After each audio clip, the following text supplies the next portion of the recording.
Halo teman-teman semuanya, perkenalkan nama saya Muhammad Abdul Prasetyo dengan NIM belakang 101 dari kelas Ilmu Kelautan C. Halo, perkenalkan nama saya Robi Halim Nina dengan NIM 2604124141115. Pada kesempatan kali ini, saya dan rekan saya yaitu Robi akan menjelaskan tentang biosintesis senyawa dari mangrove yang lebih tepatnya spesiesnya itu Terminalia catapha yang merupakan mangrove asosiasi. Halo teman-teman semuanya, di balik akar-akar mangrove yang kayak jari raksasa ini terdapat pabrik senyawa kimia loh. Pabrik kimia alami, maksudnya bikin obat-obat kayak di laboratorium gitu. Benar banget, mangrove punya kemampuan buat bikin senyawa aktif biologis yang keren banget loh. Jadi mereka tuh bisa bikin senyawa sendiri.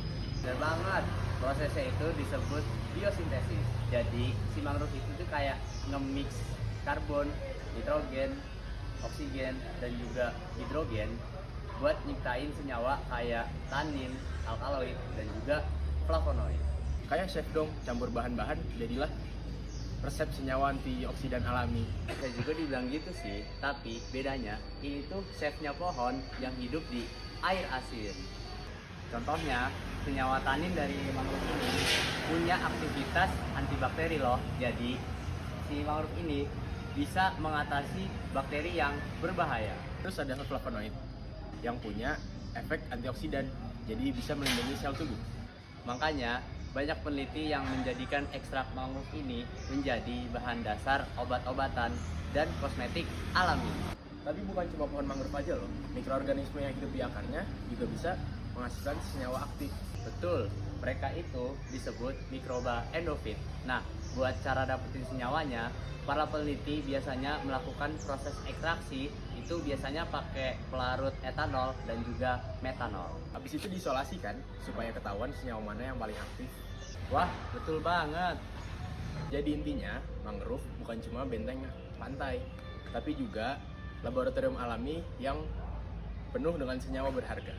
Bener banget, dari biosintesisnya yang canggih sampai ke obat yang luar biasa, semua itu terjadi dari akar dan daun yang kita lewatin itu aja.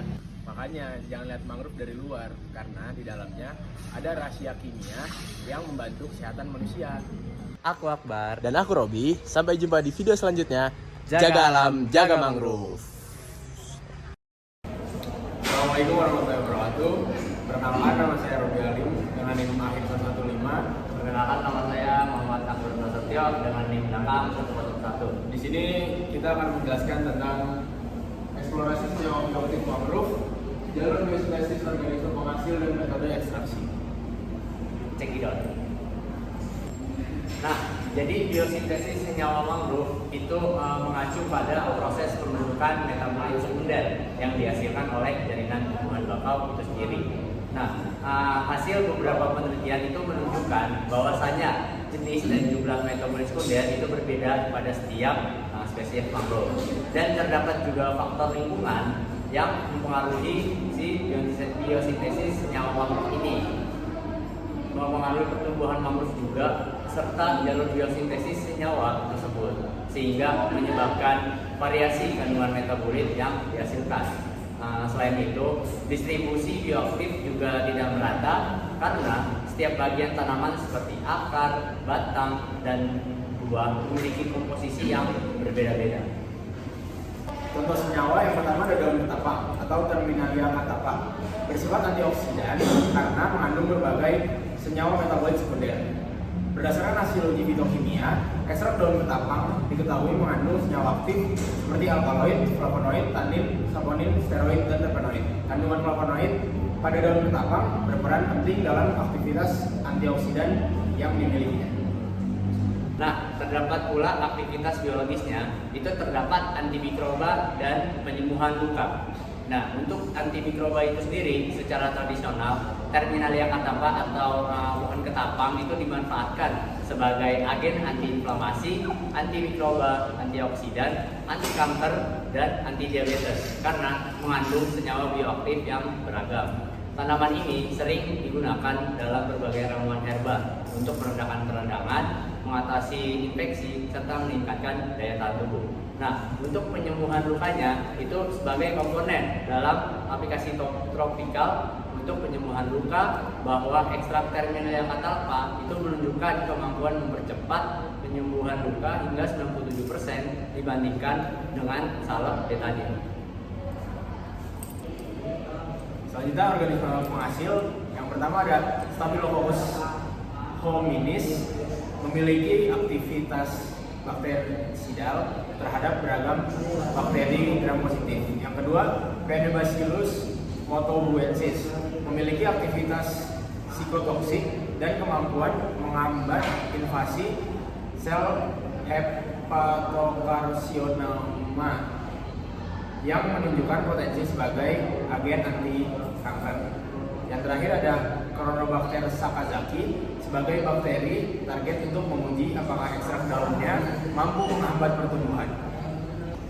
Selanjutnya untuk metode ekstraksinya itu terdapat metode sofletasi, yang dimana itu serbuk daun ketapang sebanyak kurang lebih 5 gram dimasukkan ke dalam tabung guls, kemudian ditempatkan pada alat soflet, pelarut etanol 96% ditambahkan hingga memenuhi sekitar 2/3 volume labu.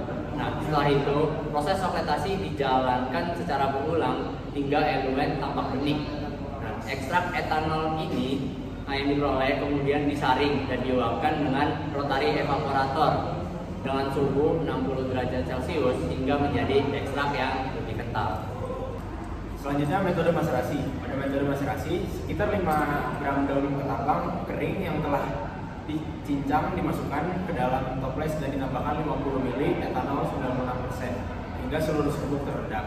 Sampel terendam selama 4 kali 24 jam dengan sekali mengadukkan. Masyarakat kemudian disaring dan diuapkan menggunakan rotary evaporator pada 60 derajat Celcius hingga diperoleh ekstrak kental. Selanjutnya itu terdapat kesimpulan. Kesimpulan yang pertama itu daun Terminalia catalpa atau ketapang, dia itu mengandung metabolit sekunder seperti alkaloid, flavonoid, tanin, saponin, steroid, dan juga terpenoid yang mendukung aktivitas antioksidan, antimikroba, dan penyembuhan luka.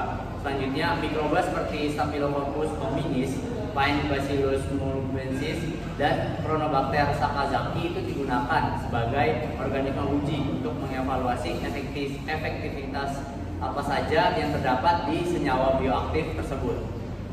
Metode ekstraksi, maserasi, dan sofletasi memungkinkan pemisahan aktif secara optimal hingga menghasilkan ekstrak kental yang siap dianalisis. Secara keseluruhan, kandungan senyawa, teknik ekstraksi, dan pengujian menunjukkan bahwa daun ketapang memiliki potensi tinggi sebagai sumber bioaktif bernilai terapeutik.